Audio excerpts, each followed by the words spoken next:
Pernah kita bayangkan Indonesia yang bersih, adil, sejahtera dan bebas dari korupsi? Semua itu adalah impian bersama. Kita adalah harapan, wariskan masa depan yang lebih baik untuk generasi mendatang. Komisi Pemberantasan Korupsi berusaha mewujudkan dengan menerapkan 3 strategi pemberantasan korupsi, yaitu penindakan, pencegahan, dan pendidikan.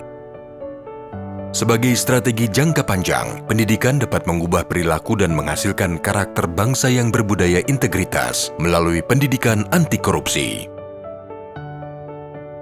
Pendidikan berperan krusial membentuk karakter bangsa yang berintegritas. Saat ini kita sedang menghadapi tantangan besar untuk menciptakan sektor pendidikan yang bebas dari korupsi. Strategi Nasional Pendidikan Anti Korupsi atau Stranas PAK diharapkan menjadi referensi seluruh stakeholder dalam melaksanakan pendidikan anti korupsi. Dalam tataran operasional, Stranas PAK diturunkan dalam 4 panduan PAK, jenjang pendidikan dini dasar, pendidikan menengah, pendidikan tinggi, dan pelatihan ASN. Secara umum, terdapat 2 strategi dalam melaksanakan PAK, yaitu melalui internalisasi nilai integritas kepada peserta didik dan dengan menciptakan integritas ekosistem pendidikan.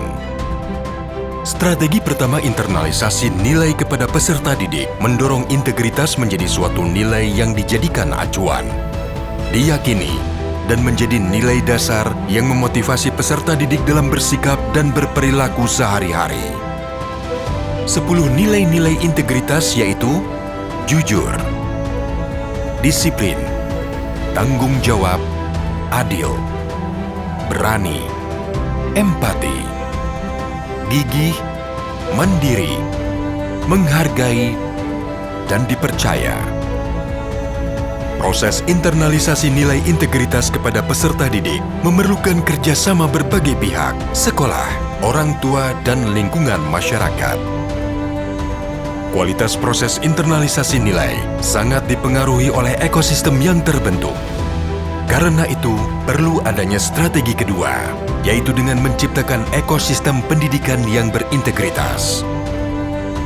Ekosistem 1 melibatkan semua individu yang terlibat dalam internalisasi nilai kepada peserta didik.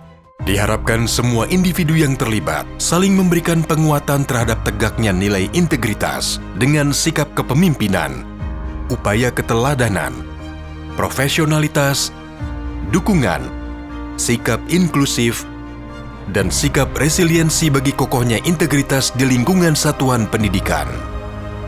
Sedangkan ekosistem 2 terkait dengan sistem tata kelola pada satuan pendidikan maupun lembaga pengampu kebijakan pendidikan.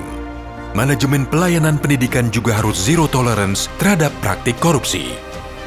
Dalam tata kelola pendidikan yang berintegritas, mengedepankan prinsip transparansi, akuntabilitas, kepatuhan aturan, partisipasi, keadilan layanan, independensi lembaga, efektivitas dan efisiensi, serta penegakan aturan. Penilaian kesiapan didasarkan pada 3 dimensi, meliputi dimensi karakter, dimensi tata kelola pendidikan, dan dimensi ekosistem pendidikan. Pengarus utamaan nilai integritas akan beriringan dengan proses denormalisasi korupsi pada satuan pendidikan. Denormalisasi korupsi dikatakan berhasil ketika sikap anti korupsi menjadi sesuatu yang dianggap mainstream, serta persepsi bahwa korupsi merupakan perbuatan yang janggal dan tidak etis, sehingga sekecil apapun perilaku koruptif dianggap sebagai masalah yang sangat serius. Masa depan kita adalah anak-anak kita. Impian kita tentang Indonesia yang bersih dari korupsi adalah tugas bersama.